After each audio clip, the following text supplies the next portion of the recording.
Hi guys, my name's Joe, and I'm continuing my channel that I started a couple of years ago. Um, I was just looking at one of those videos the other day, and I look so skinny. I put on 50 pounds since then.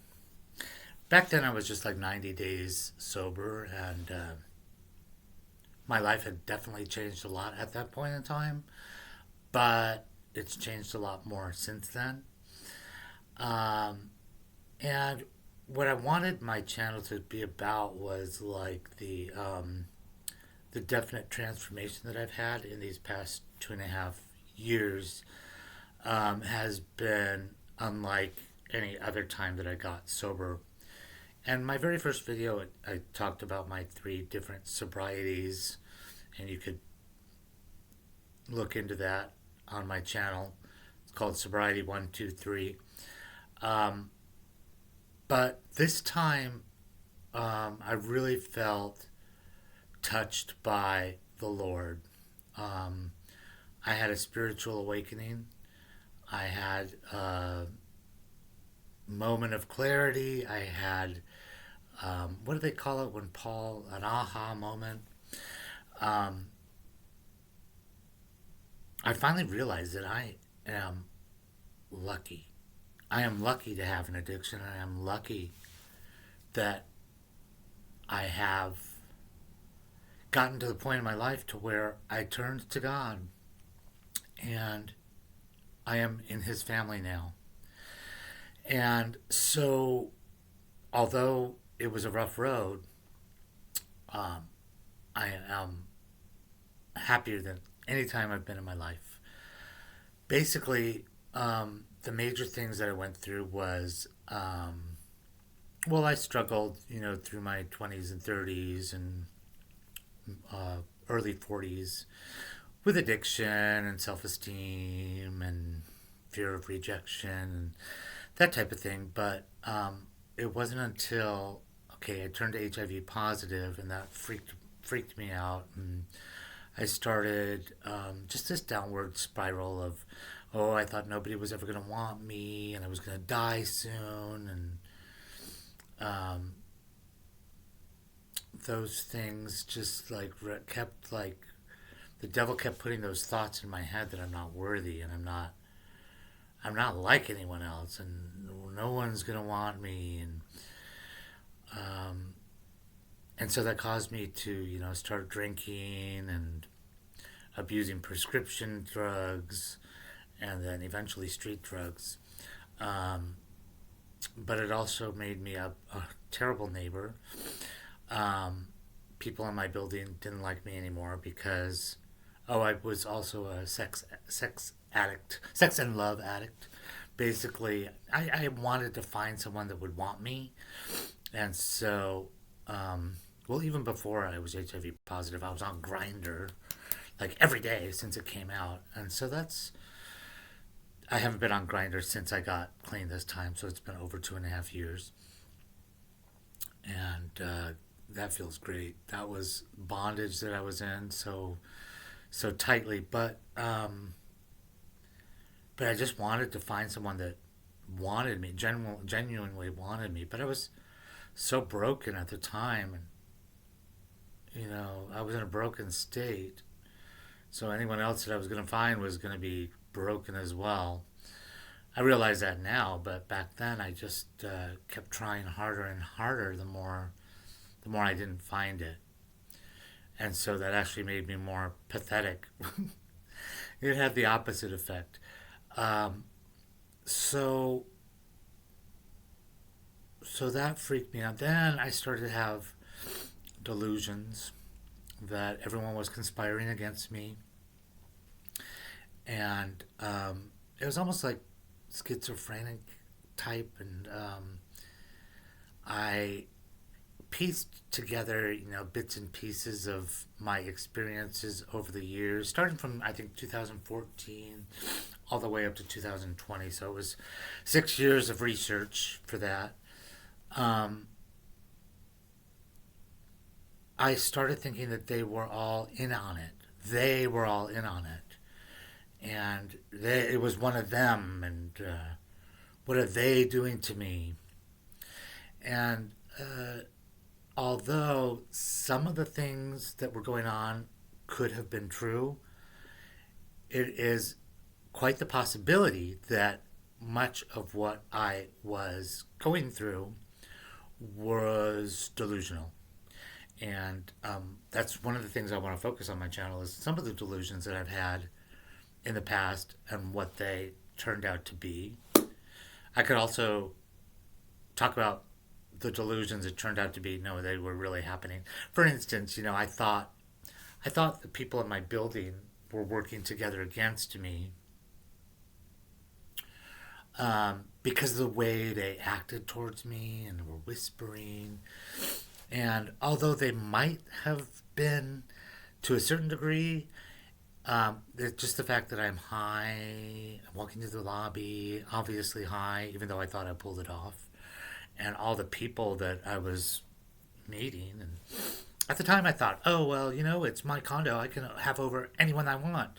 Well, that's true to a certain extent, but not at the expense of the security and the safety of your neighbors. So they had right to be to be irritated with me and want to see my behavior change. But you couldn't tell me that at the time. It was my right to have anyone over who I wanted, and that was definitely part of the bondage and part of the demonic possession that I went through. And I do want to talk in my channel more about demons and how the demons that I think that possessed me and some of the demons that I saw in others. And but then later on, that all of those anything that ever happened to me, I would make it fit into my delusional train of thought.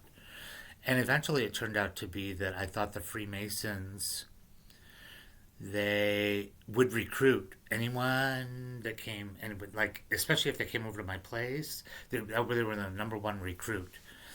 And they would draw them into their club, make them take this oath to be loyal to them instead of me, and then proceed to just make my life miserable, steal from me. They couldn't kill me or anything, but they wanted to drive me to suicide or drive me to jail to get me out, and then somehow get my property. That's what I thought. They wanted my property. So so that's when this whole campaign of gossip and slander and um, them trying to just make me go crazy, discredit me, make me look unstable when they were really tormenting me. So that I can go back and look at very specific incidences. I already have a lot of them in mind of what my delusion was and what it turned out to be. So probably as time goes on, more and more of them will become clear to me as to what was really happening. So after that, when I went to rehab this time and became saved, I want to talk more about that experience, but also the journey from just leaving my old life. Okay, so the baptism made a big deal to me because I this time I was really rejecting Satan and all his works, like they say at when you renew your baptism vows, and it was in front of 25 guys at the rehab center, and it was a really moving experience. And ever since then, I've just been trying to make myself better every day. Um, and then for quite some time after I got clean, I still wanted to uh, prove that I was right and these people were after me, and I wanted to actually save some of them really, but they don't want to be saved. So it took a while for me to kind of come into the reality that the best thing that I could do in this situation is just to be the best me that I could possibly be, to move past it, to forgive, and just move on, and pray for them, really. Um, because I think a lot of them are stuck. They're stuck in the life that I was once stuck in, and hopefully that they can eventually get saved from that miserable life. Um, so since then, I've thought a lot about my sexual orientation, and I was always a gay man, and I lived gay for like 30 years. I was never really comfortable with it, but I thought that was going to be what made me happy because I felt like closeted and so like tormented by not being my true self, which was a gay man. And back then it wasn't really as easy as it is now, which is probably a good thing because I still have my genitals. I didn't have any gender, what's it called, dysphoria. And if it was offered to me at the time, I might have considered it. Although, for those that know me, Jolene was not a pretty girl. Jolene, she was my Halloween costume one year. She was not a pretty girl. She was not a lady either. She was just. Um, so good thing I didn't have that surgery because Jolene wouldn't have been popular. She would have thought she was popular, but no, she would have not been popular. Um, so what I finally decided was that I didn't want to pursue that lifestyle anymore. I was not interested in going on Grinder. I was not interested in going to a gay bar. I was not interested in meeting anyone like that. I just wanted to treat everyone with respect and dignity. And if I'm like thinking, ooh, he's hot or she's hot, and then the interaction is more limited if you're like enamored with someone. You're not your real true self. So I've been working real hard on like trying to be like neutral as far as like meeting anyone new and keeping at bay any sort of like attraction that I might feel for someone when I meet them. Which since then I'm going back to my I am finding women attractive again. Now,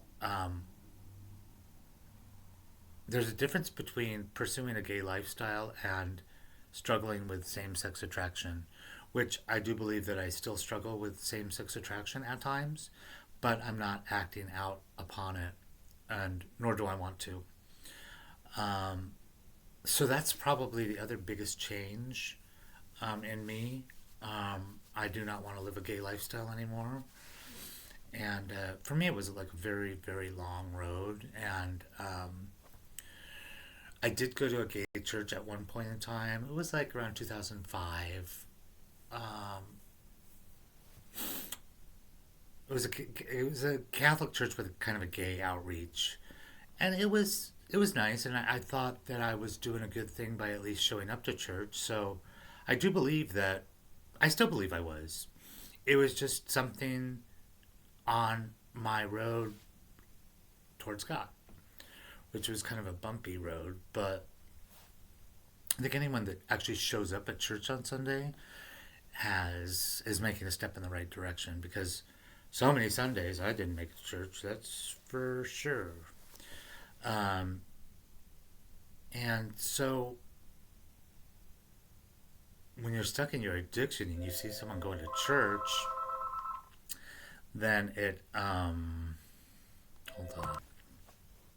You're like, how do they do that? How do they actually make it to church? Um, so yeah, getting saved, becoming Christian again, sometimes going to church twice on Sundays, going to Bible studies. I'm real hungry for the Word, and I really love music. I was always in the band in high school, and before in elementary school, I was in the chorus and the band, and I love both of them. I've always been a big music person, so I love the worship. I get I get there right on time so I don't miss any of the worship songs. And I try to read the Bible. I've been going along with my pastor. We started in Leviticus, and now we're in. He just got it. We just got into Ezra, Nehemiah.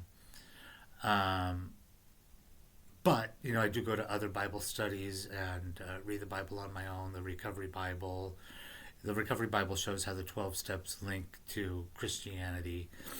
Um, and uh, and so there's been a lot of like eye eye opening experiences or things I've realized that you know I needed to change about myself, and um, things that I've done in the past that I had no idea that were affecting others, that um, were actually causing a great deal of anxiety. So now I'm at kind of a cross point to where I'm just looking toward the Lord to help determine which way I want to proceed with the rest of my life. I'm employed. I have 4 jobs actually, so it's different than what I was doing before. But you know what? It's okay. I'm okay with it.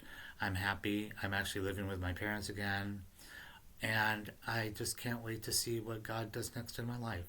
So that's it for this video, and we'll start another one soon.